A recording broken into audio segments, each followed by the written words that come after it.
To je kaminska peč Koper, ki ima to posebnost, da ima pač dvojna steklena vrata, se pravi dvojno steklo gor, vrata kot taka se samo zapirajo pa zaklepajo. Lahko imamo priključek direktno zadnji v dimnik.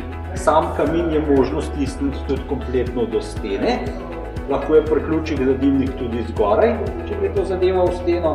Na tej strani imamo potem odpiranje pa zapiranje primarnega in sekundarnega zraka. Zadnji za njim imamo pa lahko tudi možnost za skladišče za polena, ki je potem kot opcija, lahko se ga dobavi pa tudi samo kot L izvedba.